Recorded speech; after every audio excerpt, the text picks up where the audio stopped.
Estamos en presencia de qué? Estamos en la presencia de que el terrorismo de Estado también se está usando. Recordemos que detienen caballos, detienen a un empresario porque presta su casa. El miedo, es meter miedo. ¿Por qué? Porque necesitan rebanar la participación electoral, que hoy se habla de 8, yo creo que la motivación va a llegar a eso casi a 9 de cada 10 venezolanos. Y por supuesto, en un escenario como ese, Maduro tiene poca opción de ganar un evento electoral. Entonces, ¿qué queda? Escalar. ¿Y la escalada qué es? La violencia.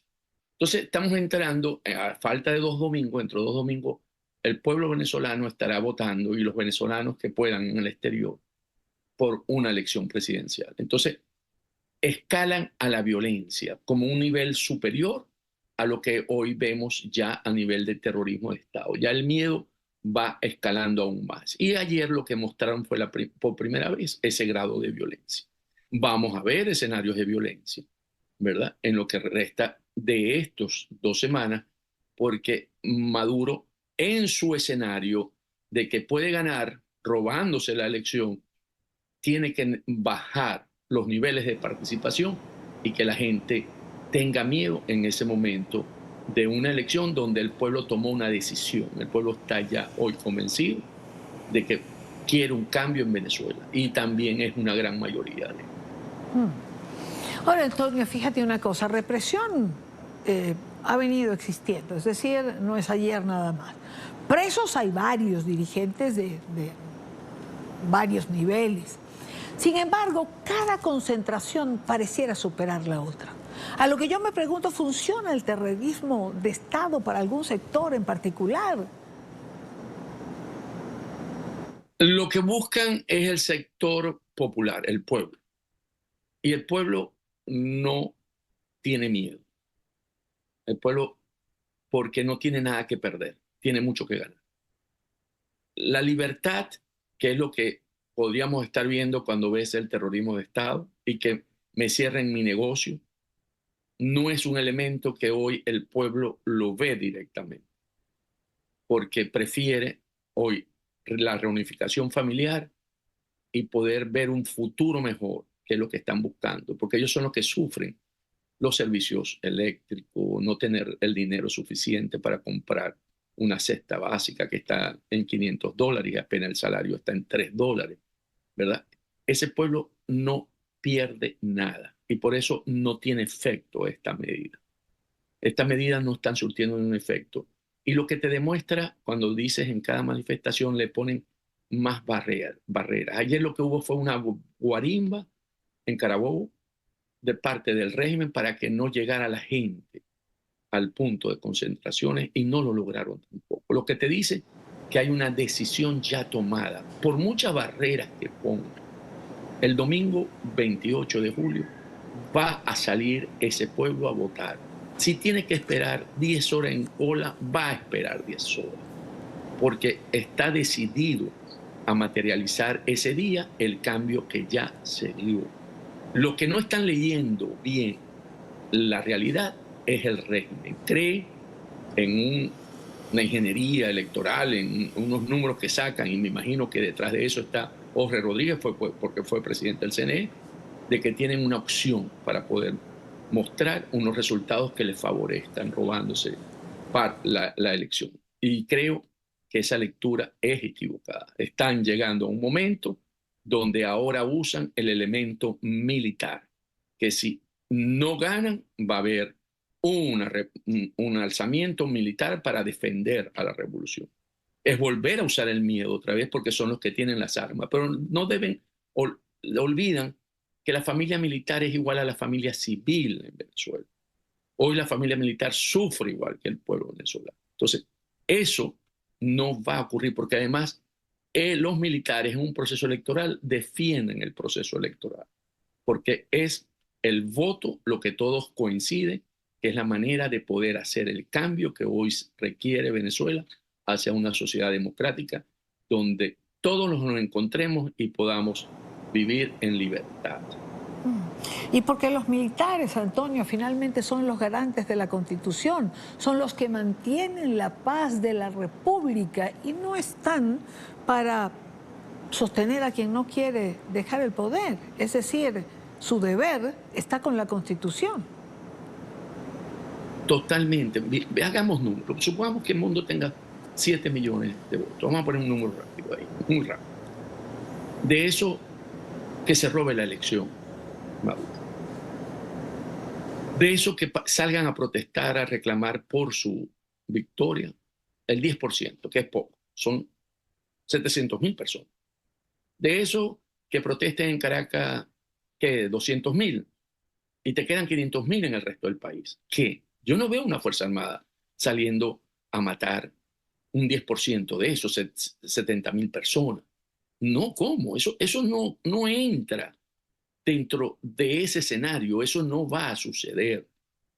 O sea, es el miedo para que uno crea que puede ocurrir, pero eso no va a suceder. Es muy difícil. Porque además, como me decían temprano, los cubanos son los que tienen el control. Sí, pero esos venezolanos que han sido humillados por esos cubanos, porque se meten en los cuarteles, van a querer también salir de ellos. Ellos también quieren salir de los, porque se sienten vigilados, porque no pueden ser. ¿Y hasta cuándo va a haber una intervención extranjera dentro de las Fuerzas Armadas? Entonces yo creo que aquí todos los elementos se conjugan para hacer el cambio. Nosotros estamos en un momento donde en Venezuela el 28 de julio vamos a ver un pueblo decidido, y lo mostró ayer en Carabobo nuevamente y en todos los demás concentraciones que ha tenido el mundo y María Corina Machado, que barreras que le ponga, barreras que supera. Y aquí hay que mostrar que la Cava era una buena medición ayer, porque la Cava tiene cierta popularidad en Carabobo. Y la concentración que hizo con Maduro metió gente, claro, movilizó gente, para no poner metió, movilizó gente. Pero la de El Mundo y María Corina fue superior. Y fue gente que fue a pie, con obstáculos.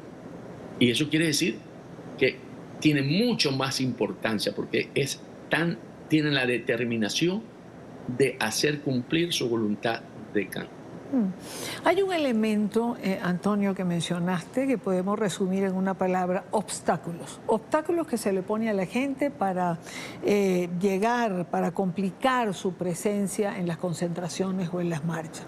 Y obstáculos que se le colocan a María Corina para permitirle llegar más allá del obstáculo principal, que es el no poder montarse en un avión.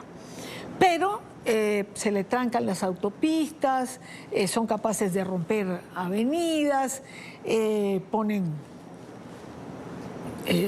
alcabalas para dificultar el tráfico, sin que importe cuánta molestia causan a los demás. Sin embargo, propician escenas como esta, por ejemplo.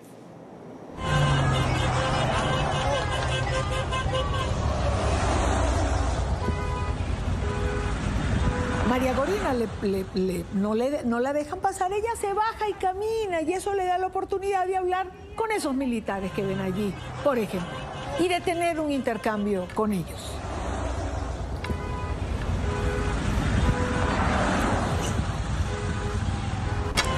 Otras escenas, por ejemplo, que también vemos cuando se le pone en dificultad, es que le permiten el contacto con la gente, que al percatarse de que ella esté allí o de que ella está allí, se baja para hablar con ellos, para mostrarle apoyo. Para el futuro,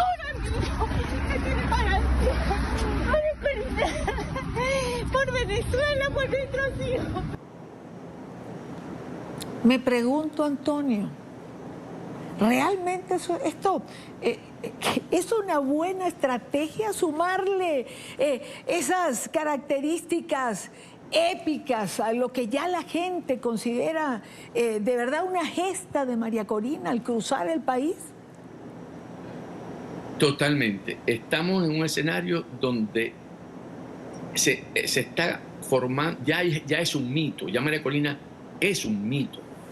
Y va a ser recordada como tal, porque lo han ido construyendo ellos mismos. Cuando ella supera cada barrera, es algo que contribuye en esa epopeya, en esa manera de poder lograr esta campaña admirable, como la quieras nombrar después los historiadores, donde se va a mostrar cómo un pueblo tomó la decisión de un cambio convencido, y una líder que entendió, leyó ese cambio y lo condujo conjuntamente con ese pueblo. Y la soberanía popular es la que se va a imponer, es la que te da el mandato, no la fuerza.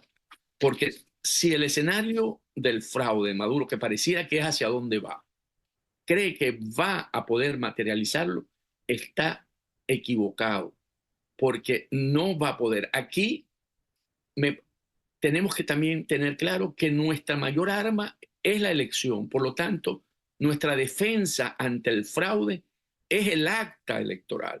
Aquí, porque tenemos que tener todas las actas para poder reclamar ese triunfo. Porque me preguntan, ¿y cómo vamos a salir a manifestar? Vamos a salir a manifestar porque tenemos la razón y porque tenemos las actas, las que nos dicen que ganamos la elección. Y que cuando Maduro declare fraude, nosotros vamos a mostrar que no, porque tenemos todas las actas. Las actas son, más que el Plan República, nuestra mayor garantía para cobrar ese triunfo.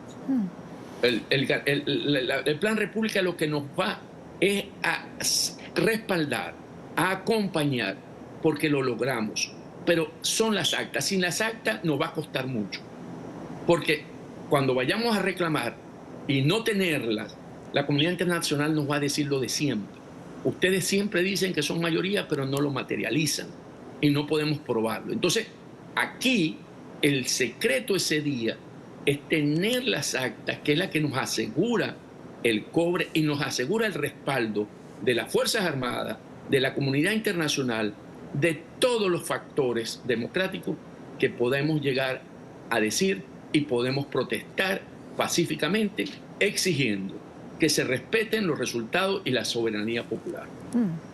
Quiero ir terminando, Antonio, por donde comenzamos y hablar del elemento de la violencia, que no es más que el producto de la polarización. Ayer veíamos, tenemos un ejemplo, lo que ocurría con el expresidente Trump y esto que ha sido ya calificado por autoridades como un atentado. Esto es lo que se consigue con la polarización, porque me preocupa la escena de ayer y que esto suba de nivel. Sí, veamos, hoy las campañas electorales tienen tres grandes elementos. El populismo, la polarización y la posverdad. Esos son los tres grandes elementos que una campaña electoral hoy tiene. ¿Qué ocurre? Reforzando la polarización, lo que hacemos es crearnos enemigos, no somos adversarios. Y al ser enemigos y empezar a crear narrativas alrededor de eso, o sea, poniendo el ejemplo ayer aquí en Estados Unidos, ¿verdad? En la que Trump es un felón, es un hombre que le va a generar un daño, es un enemigo a vencer.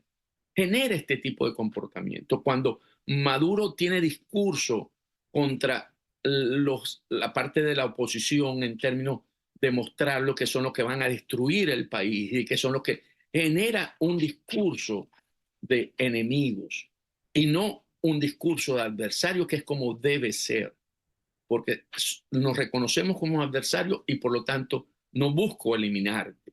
Y eso, lo que vimos ayer, tanto en Venezuela, con la agresión a María Corina Machado, y lo que vimos ayer, que gracias a Dios no alcanzó el blanco, ¿verdad? Porque hoy estaríamos contando esta historia.